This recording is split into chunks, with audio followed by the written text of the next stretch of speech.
my fellow freedom lovers and sovereign thinkers. Thank you for tuning in to LL3 Podcast.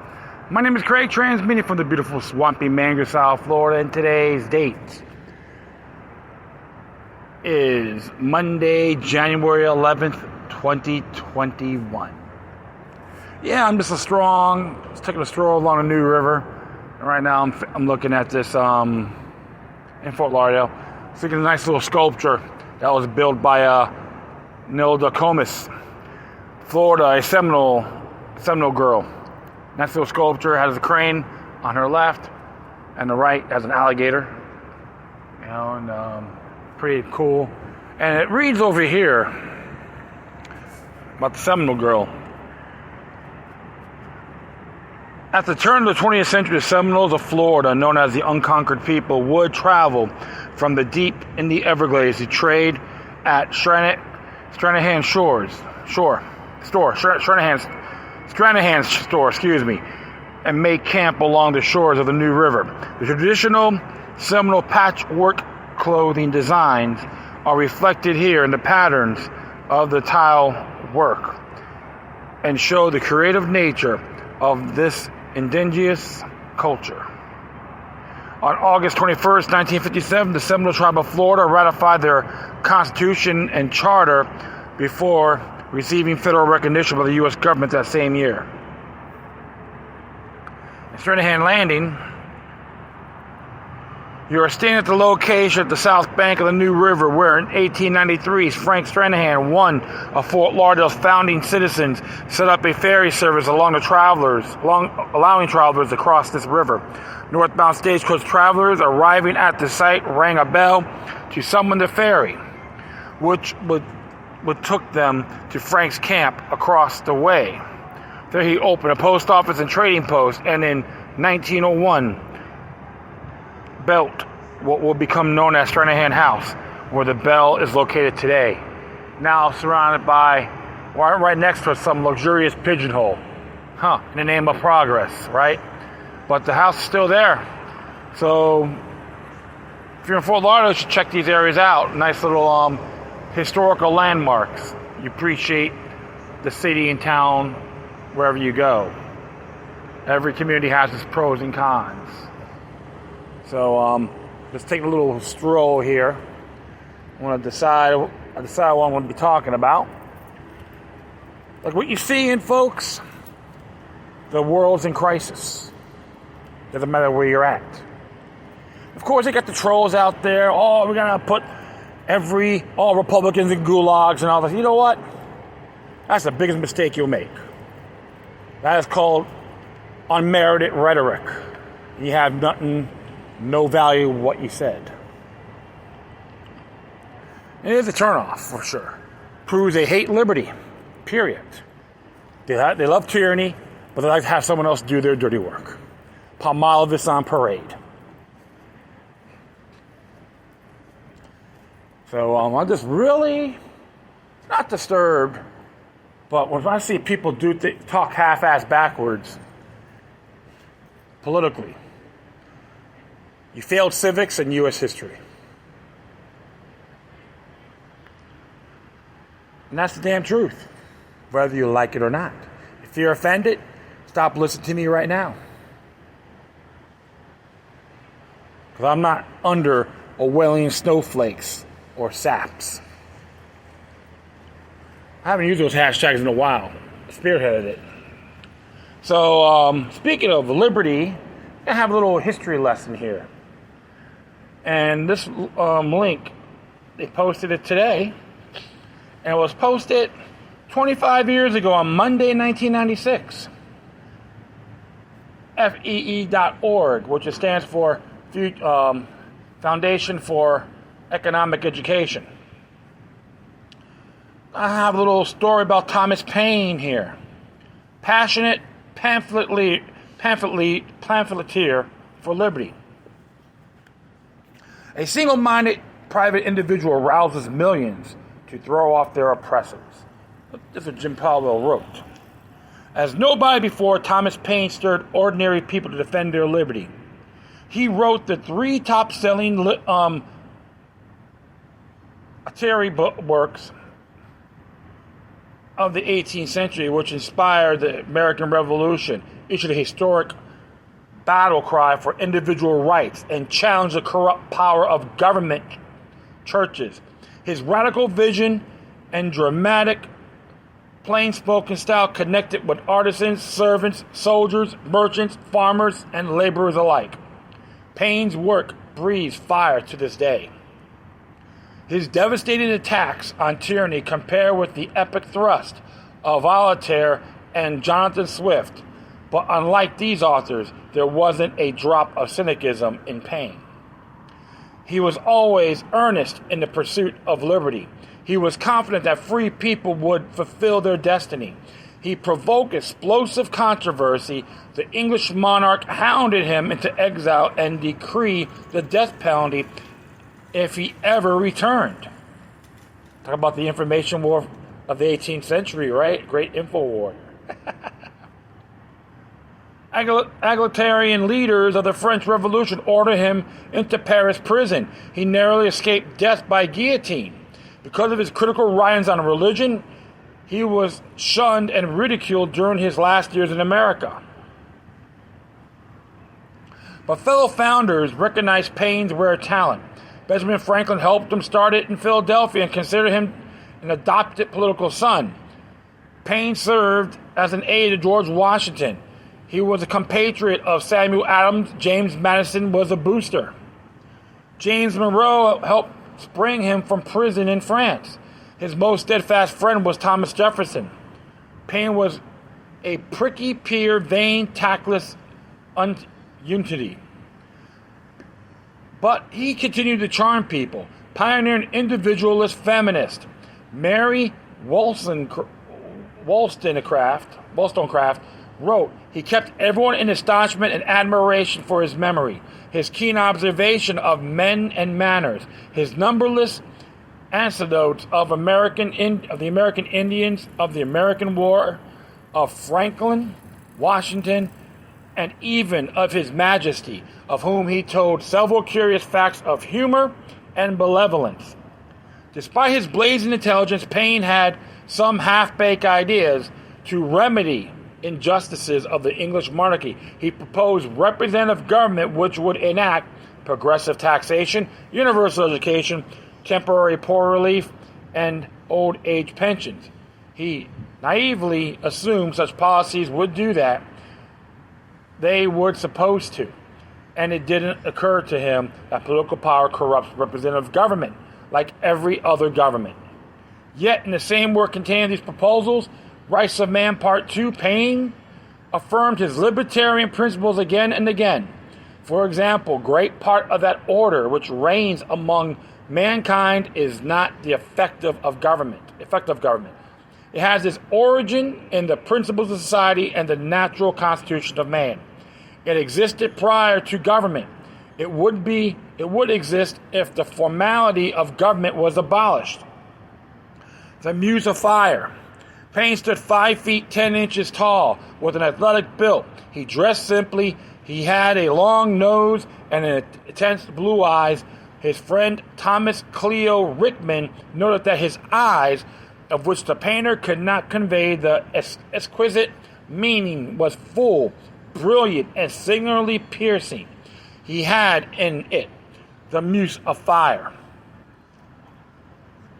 Thomas Paine was born on January 29, 1737 in Thetford, England. His mother, Frances Cook, came from a local Anglican family of some distinction. His father, Joseph Paine, was a Quaker farmer and a shoemaker. Although Thomas Paine wasn't a practicing Quaker, he endured some of the intolerance directed against Quakers. Paine took a while to find his calling. He left school at age 12 and began an apprenticeship at Thetford corset maker, but he didn't like it. Twice he ran away from home. Second time in April 1757, he joined the crew of the King of Prussia, a privateer that didn't find much booty.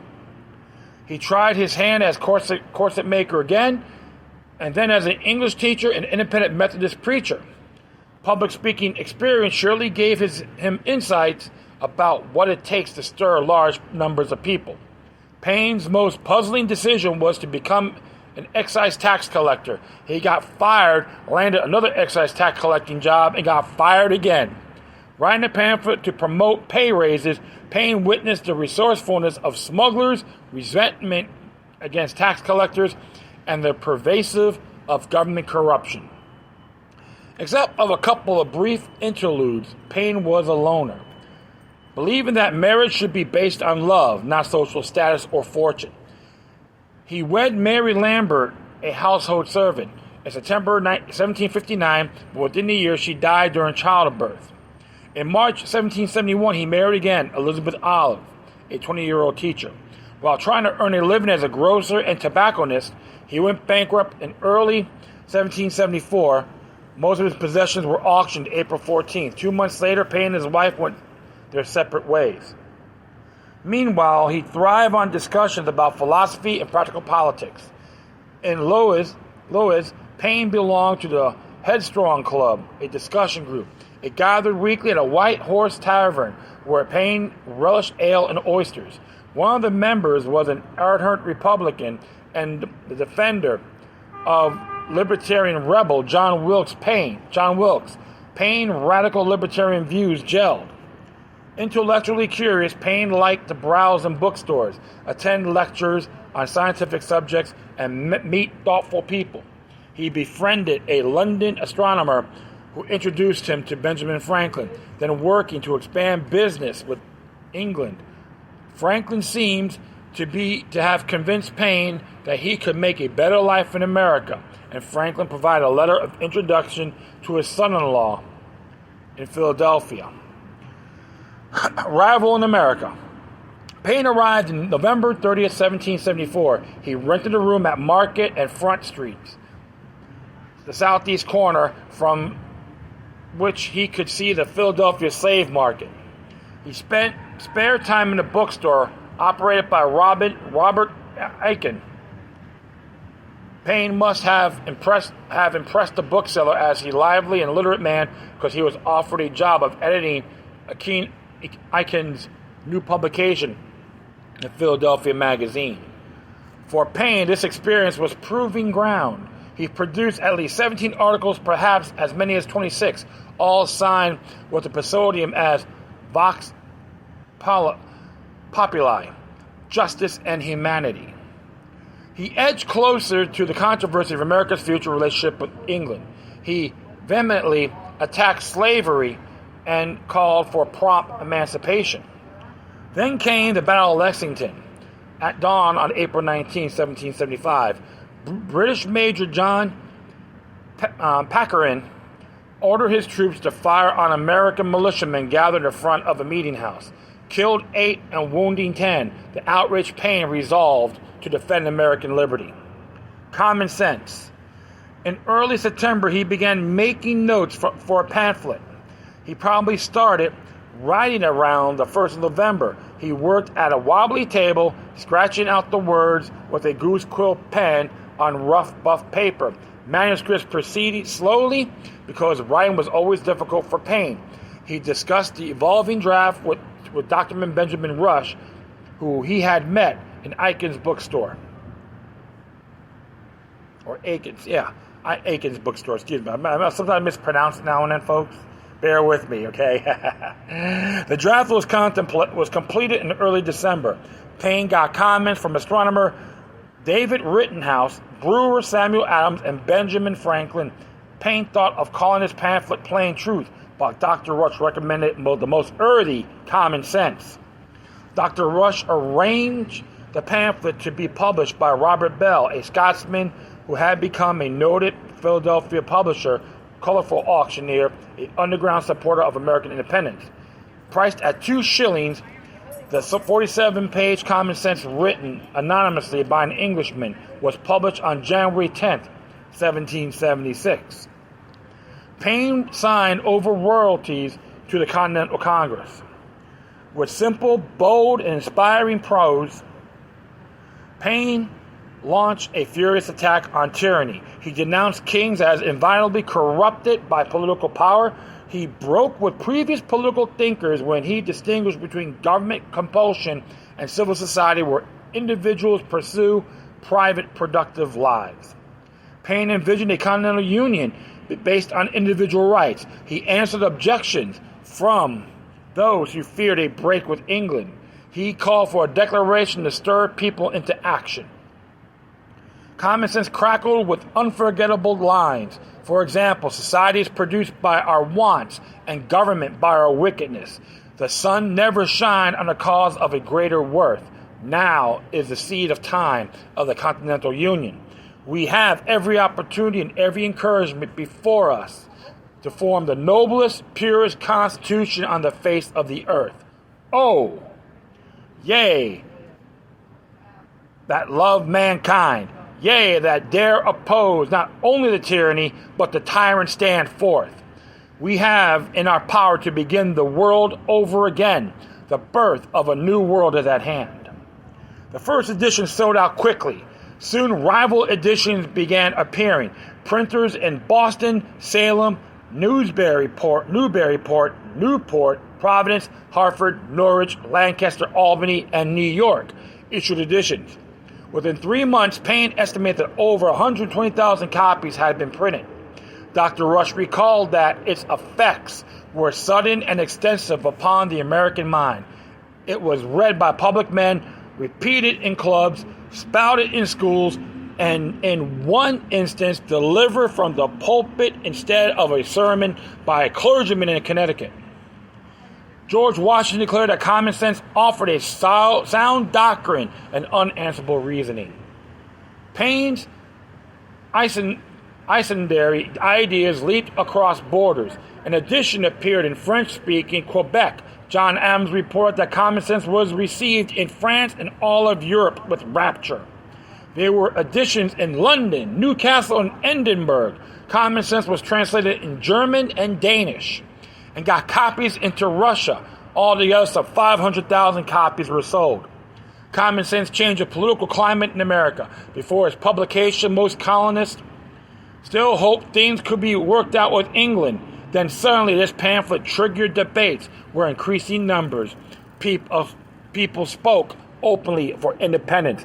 Second Continental Congress asked Thomas Jefferson to serve on a 5-year person committee that would draft the Declaration Paine and suggested in Common Sense. Thomas Paine's Common Sense reflected. Harvard University historian Bernard Bailyn is the most brilliant pamphlet written during the American Revolution and one of the most brilliant pamphlets ever written in the English language. How could it have been produced by the bankrupt Quaker corset maker, the sometime teacher, preacher, engrosser, and twice dismissed excise officer who happened to catch Benjamin Franklin's attention in England and whom arrived in America only 14 months before Common Sense was published, is nothing one can explain without explaining genius itself. When independence brought war, Paine enlisted as a military secretary for General Daniel Roberdeau, then for General Nathan Greene. By the year end 1776, he was with General George Washington. The untrained, fairly poor Americans typically serving for a year were routed by well-trained British soldiers and ruthless Hessian mercenaries. The harder the conflict, the more glorious the triumph. Paine wondered how he could boost morale. By evening, campfire, he began writing a new pamphlet. When he returned to Philadelphia, he took his manuscript to the Philadelphia Journal, which published it on December 19th as an 8-page essay, American Crisis. On Christmas Day, 1776, George Washington read it to his soldiers. Paine's immortal open lines. These are the times that try men's souls. The summer soldier and the sunshine patriot will, in the crisis, shrink from the service of their country, but he that stands it now deserves love and thanks of man and woman. Tyranny like hell is not easily conquered, yet we have this consolidation with us. That the harder the conflict, the more glorious the triumph. Within hours, Washington's fire-up soldiers launched a surprise attack on sleeping Hessians in Trenton, giving Americans much as a needed battle victory. By the time the Revolutionary War ended, Paine had written a dozen more American crisis essays. They dealt with military and diplomatic issues as Paine promoted better morale. In a second essay published in January 13, 1777, Paine coined the name the United States of America. After the British surrender at Yorktown, Paine was broke and he didn't know how he would earn a living. He wanted a government stipend for what he had done to help achieve American independence. The New York State gave him a 300-acre farm in New Rochelle, about 30 miles from New York City, which had belonged to a British loyalist. Congress voted Paine $3,000 for what war-related expenses he had paid out of a pocket. Then he came up with an idea of cashing in on the American bridge building boom. He didn't find American backers, so on Franklin's recommendation, he sought support in France and England. While the project fizzled, it brought him into contact with leading classic liberals of the day. In France, he renewed his friendship with Marquis de Lafayette, who had served in the American Revolution. Lafayette introduced Paine to Marquis de Condorcet, a French mathematician, an influential classic liberal.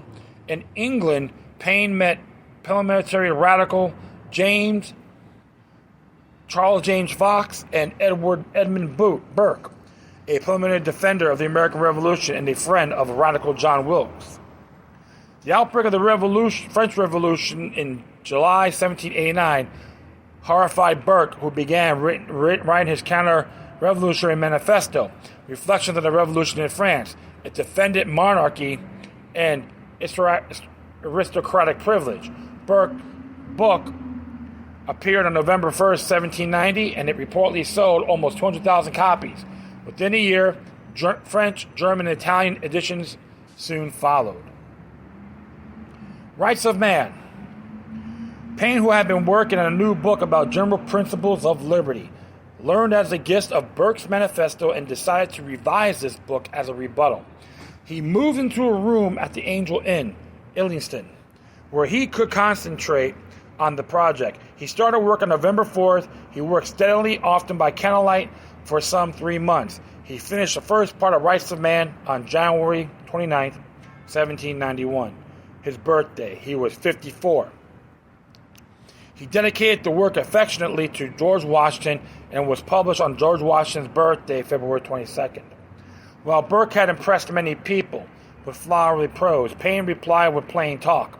He lashed out at tyranny. He denounced taxes. He specifically denied the moral legitimacy of the English monarchy and aristocracy. He declared that individuals have rights regardless of what laws might say. For centuries, people had resigned themselves to tyranny and war, but Paine provided hope these evils could be curbed. Paine defended the French Declaration of Rights of Man and of Citizens, which included a commitment to private property. The right of property being inviolable and sacred, no one sought to be deprived of it, except in cases of evident public necessity, legally ascertained, and on condition of just indemnity. The first printing sold out in 3 days. The second printing within hours. There was a third printing in March 1791, a fourth printing in April. Some 200,000 copies sold in England, Wales, and Scotland. Another 100,000 copies were sold in America. Rights of Man convinced many people to support the French Revolution and dramatic reform in England, and the government reacted with repression. Pro-government newspapers denounced Paine as Mad Tom. Churchmen delivered sermons attacking Paine. People hanged effigies of Paine across England. On May 17, 1792, the government charged him with the seditious libel, which could be punished by hanging. Excise tax collectors ransacked Paine's room. He hastened to Dover and boarded on a boat for Calais, France, in September 1792. An arrest warrant reached Dover about 20 minutes later. An enthusiastic crowd welcomed him. He was offered honorary citizenship of France and elected as Calais representative to the National Convention, which would develop reforms. He didn't speak French and he often failed to realize how fast the political situation was changing. But he knew he was an ideological ally of the so-called Girondins, who favored a Republican government with limited powers. His adversaries were the ruthless xenophobia Jacobins. Incredibly, Paine was considered suspect because he was born in England, even though he could be hanged if he returned there. In the middle of the night before Christmas 1793, Jacobin police hauled him way to the Luxembourg prison. Paine was held without a trial in a tiny solitary cell. On July 24, 1794, the public prosecutor added Paine's name to the list of prisoners who would be beheaded. But he got lucky. Prison guards mistakenly passed by his cell when they gathered the night's victims. 3 days later, July 27, 1794, people had enough of the terror and they beheaded Robespierre, the most fanatical promoter of Jacobin violence, and the worst was over. Age of Reason. Before Paine was in prison, he started the most controversial major work, Age of Reason. He continued writing behind bars. While he condemned Christian ethics, believed Jesus was a virtuous man, and opposed the Jacobin campaign to suppress religion, he attacked the violence and contradictions of many Bible stories. He denounced the incestuous links between church and state. He insisted the authentic religious revelation came to individuals rather than established churches. He defended the deep view of one God and a religion based on reason. He urged a policy of religious toleration. The Age of Reason had a big impact in part because it wrote with his trademark dramatic, plain-spoken style which stirred strong emotions. The book became a hot seller in England, and government efforts to suppress it further spurred demand. The book was sought after in Germany, Hungary, and Portugal. There were 4 American printings in 1794, 7 in 1795, and 2 more in 1796. People formed societies aimed at promoting Paine's religious principles. The U.S. Minister to France, James Monroe, demanded that government officials bring Paine to trial or release him. Monroe was eloquent. The citizens of the United States cannot look back to the era of their revolution without remembering, but those of other distinguished patriots, the name of Thomas Paine. The services which he rendered them in their struggle for liberty, he made an impression of gratitude, which will never be erased. Will this day continue to merit the character of a just and generous people. By November 6th, gray-bearded and frail, Paine was free at last. In 1801, First Consul Napoleon Bonaparte invited Paine to dinner, hoping for insights about conquering Britain. Paine recommended a policy of peace, the last thing Napoleon wanted to hear, and they never met again. Paine returned to America on September 1st, 1802. He was 65. A Massachusetts newspaper correspondent observed, "The years have made more impression on his body than his mind. He bends a little forward, carries one hand and the other behind. When he walks, he dresses plain like a farmer and appears cleanly and comfortably in his person. His conversation is uncommonly interesting. He is gay," which is happy, okay, folks, "humorous, and full of anecdote. His memory preserves its full capacity, and his mind is irresistible." Paine was subject to personal attacks from the Federalist press, but he spoke out on controversial issues. For example, after Napoleon gained control of Louisiana in 1800, the Mississippi was closed to American shipping. Federalists called for war against France. Paine encouraged President Jefferson to propose purchasing the Louisiana Territory.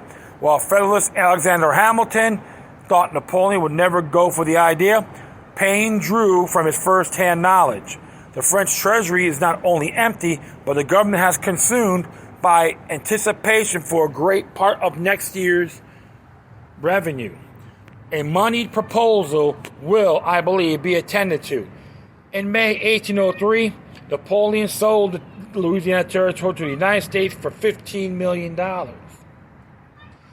Although Federalist critics savaged President Thomas Jefferson for defending Paine, he courageously invited his friend to the White House.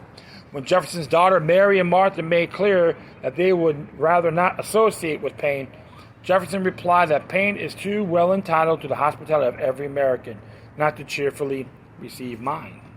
Okay, so it's very interesting when you start looking at that.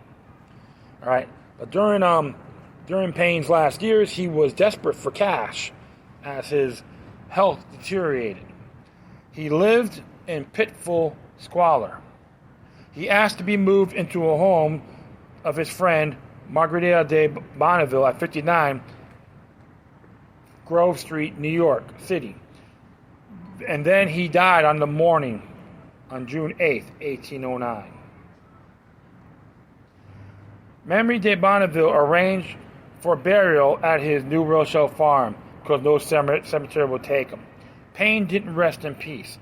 A decade later, English journalist William Cobbett, a foe of Paine who became a disciple, secretly dug up the casket and shipped it to England.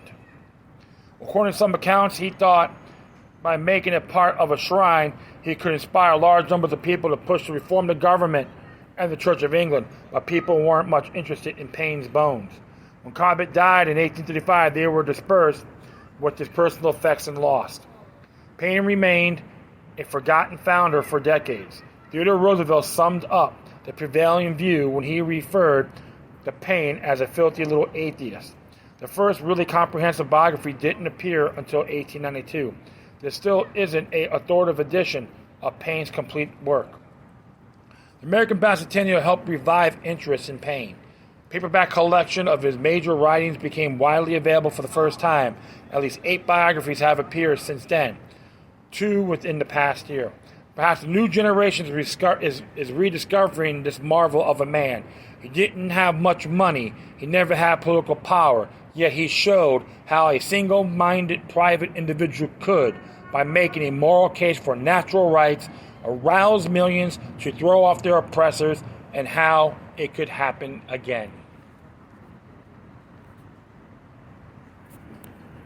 I can tell you this, folks. We can make it happen again. That's the damn truth. Right now, you see a little game of a recycled cesspool in Washington, D.C. And we're just an example of what's going on around the world. That's why I laugh when they talk about it was an insurrection. You're seeing it is an inside job. I'm not a Trump lover by any means. But they all want to blame it on one man. What they do, they've been doing for a very long time. It's unacceptable. They are the modern monarchs, the tyrants that happen in Great Britain, France, and other parts of the world. I encourage everyone to read stuff from Thomas Paine and share this with others. Because even with the big tech censorship, you see all these bobbleheads laughing when President Trump's Twitter, Facebook, social media sites banned him. They think it's hysterical. I find that cowardly. And they know who they are. Even some of the people I know. I tell them, you better think twice on what you say, because you could be stepping on your own bear trap. Those are the facts. And here's another thing to all those freedom haters out there, bigots, and all those tyrannical pieces of garbage. Got to realize one thing. When you don't protect your enemy's liberty, what will happen? You'll create a president that will be soon go on to yourselves. Not that hard. I'm just paraphrasing. That's why I always pay homage to this man. And I read Age of Reason. It was very controversial, but you know what?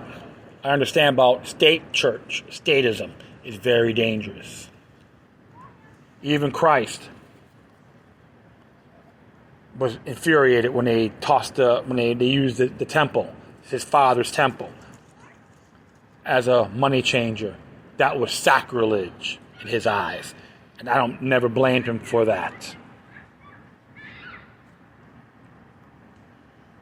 But the truth of the matter is, my friends, you think it's bad now? You ain't seen nothing yet. If you're going to blame one man for everything, then you're a confounded fool and illiterate. On history, government, civics. That will be it. I thank everyone for listening. Plus, feel free to download and share us throughout your social media networks. If you have any questions, comments, or you send something that's interesting you want to check out, whatever you do, please send your correspondence to Corum. Furthermore, I'll leave this article on my Spreaker page. And if you want to contact me, you can hit me at LokiLuck3 at gmail.com or LokiLuck03 at protonmail.com. If you want to do a donation, you can hit me at paypal.me or cash.app/LokiLuck3 and support the organization, Foundation for Economic Education. I like what they write. Everyone needs to start learning. Don't listen to bobbleheads, these conformed butt licks, tyrannical bootlickers and all that, because they want to use you. All right? That's a fact. Screw these Mickey Mouse synthetic movements. Because the banksters are funding them. Multinational corporations and technocrats are donating to them as well. You're being played. Try not to con a con man like me. You're going to fail. That's the truth. All right, folks. Sorry about that. Once again, thank you for your time. Plus, always remember that demoniac resistance is healthy for the soul and can liberate humanity. Until next time, take care of yourselves. Keep on spreading love. And may your guardian spirits be with you.